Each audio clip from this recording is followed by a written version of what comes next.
Ratsional sonlarni elish. Bir ratsional sondan ikkinchi ratsional sonni elish uchun kemitgichga qarama-qarshi sonni kemitgichga qo'shish kerak. Bu qaydni formula orqali bunday yozsak bo'ldi. Koordinatli tuzda ko'rsatamiz desak, bu chog'da masalan 0 alaylik. -2 soniga qo'shaylik -5 ni deganimiz nimani bildirdi bu yerda? -2 soni bor, plus -5 degankin, -2 dan so'ng tarafga 1, 2, 3, 4, 5 birlikni mengib, mayda -7 degan son chiqadi.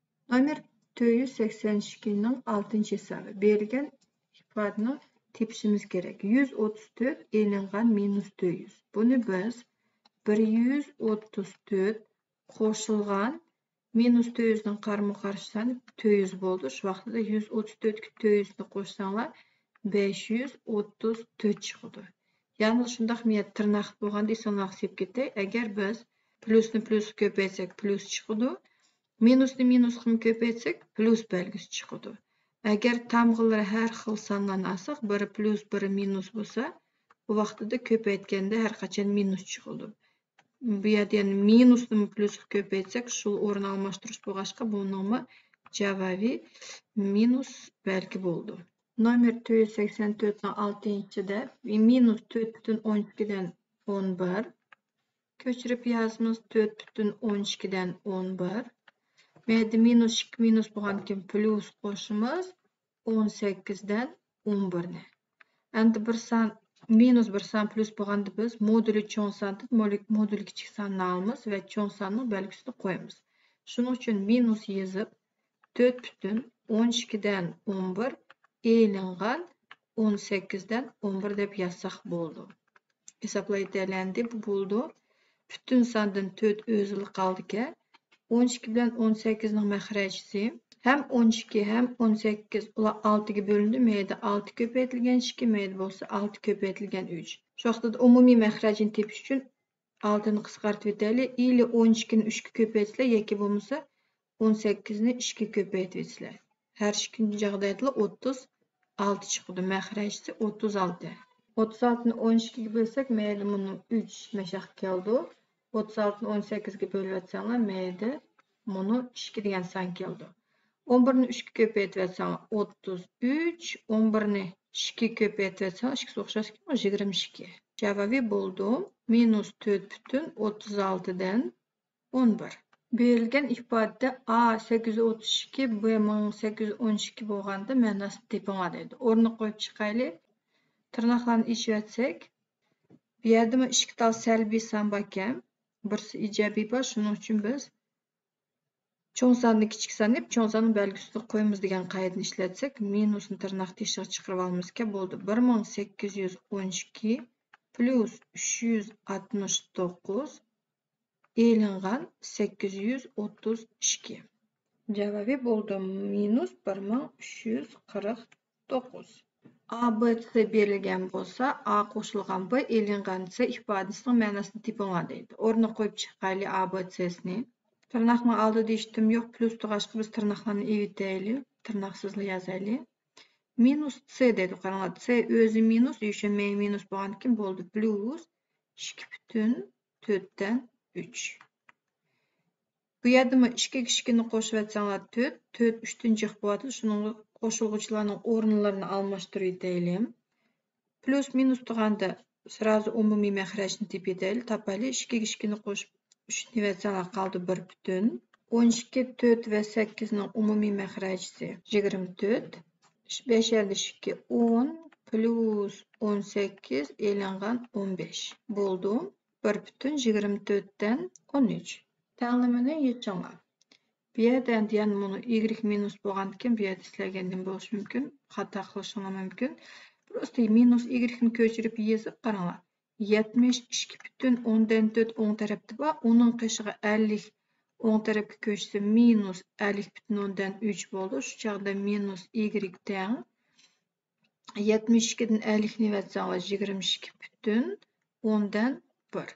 U minus y. Endi minusni bu yoqqa plus qilib o'tkazmaysan, polностью minus ko'paytganda y chiqadi teng minus 22,1. Yanıl tenglimni yechinglar deydi. Shundaqla minus x teng bo'ldi minus 11,11dan 4 minus 29 tenglim bu tarafiga ko'chganda plus bo'ldi 29,7dan 3.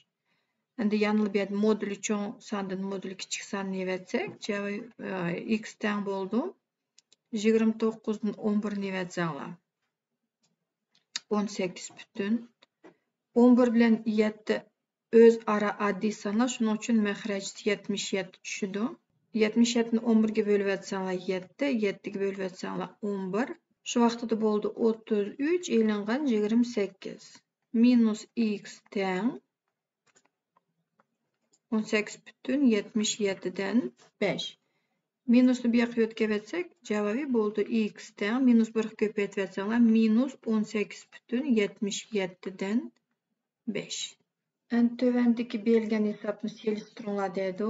Onun üçün hesablayıb o'tishimiz kerak albatta. Minus 63,78 ga 7,53 ni qo'shganda 2 minus mayda plus bo'ldi. Plus belgisini berdi. 63,78 qo'shilgan 7,53 teng bo'ldi.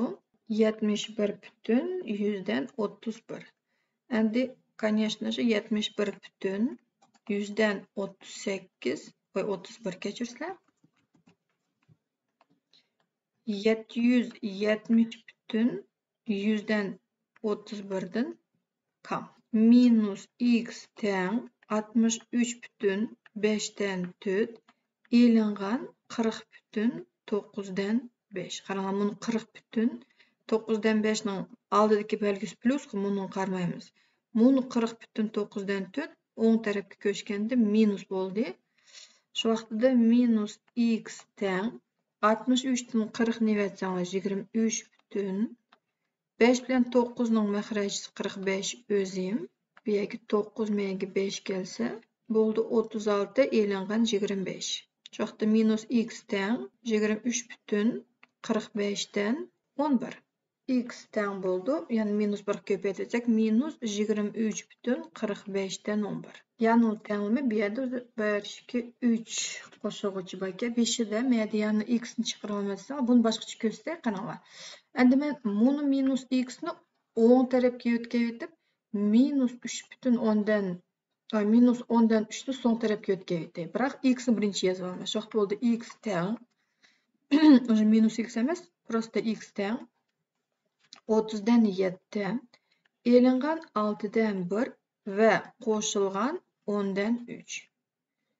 Shu vaqtida x teng bo'ldi 36 10 ning maxrajisi 30 o'zim. Menga tushdi 10. 30 ni 6 ga bo'lsanglar 5, 10 ga bo'lib etsanglar 3. Shu vaqt bo'ldi x teng 30 dan 74.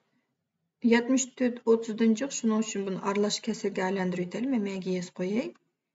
X teng bo'ldi 74 ni 30 ga bo'lsanglar bolalar, как minimum 2 ni beramiz ki bo'ldi 60 ve qoldi 14. Shu vaqt bo'ldi 2,30 dan 14. Endi bu yerda 30 bilan 14 2 ga qisqartirib etsak, qoldi 2,15 dan 7. Nomer 522 takrorlash uchun berilgan ko'nikma bu yerda deydi. Qiyiqning xos ildamligi 3,5 km/soat. Shu vaqtda yozib qo'yay. Ildamlikni v deb belgilaymiz. Qiyiqning ildamligi 3,5 km/soat. Qiyiqning daryo iqimiga qarshi ildamligi 0,9. Uni v deb belgilab qo'yay. Qiyiqning daryo iqini bo'yicha ildamligini tepinglar. Menga V1, V2 deb qo'yay. Endi qaranglar bolalar. Qiyiqning daryo iqiniga qarama-qarshi ildamligi. Shu vaqtda suv mudaq mansub masalan. Suv ildamligi va mayli qiyiq bo'lsin. Bizning logichkamiz qiyiqning o'zining ildamligi 3,5 va qiyiq daryo iqimiga qarshi ildamligi deydi. Qarshi bo'lganki, o'zi moyoq ketib bordi, u V1 ildamligi ekan. Bu yerda qiyiq suv iqimiga qarama-qarshi mang'ashqa biz qiyiqning ildamligidan suvning ildamligini evitmiz. Shu vaqtda qiyıq elinğan V su təң V1. Məşədin oruna qoyub çıxsaq, boldu 3,5 elinğan sunun ildamlığı təң V1 0,9. Bir yerden V1'in tepiş üçün, sunun ildamlığını tepiş üçün nem qılmamız ki, 3,5'den i bitimiz 0,9 ne. Şoxtada sunun ildamlığı təң boldu 2,6 kilometr saatiga. Bizge soravatqını qiyıq su eqini boyu bilen üssü общий ildamlığı qancha boldu deydi. V2 deb bu yerde sunun ildamlığı qiyıqның ildamlıqlarını qoşup etimiz. По направлению течения реки Манғашқа. Şoxta V2 təң boldu 3,5 qoşulğan 2,6. 6,1 kilometr saatiga. Bugünkü dersimiz məşədə ayaqlaşdı. Əgər suallar payda bolsa kommentariya yazıb qoyunlar. Həminim düşünüşlük bolsa like besishni unutib qalmanglar.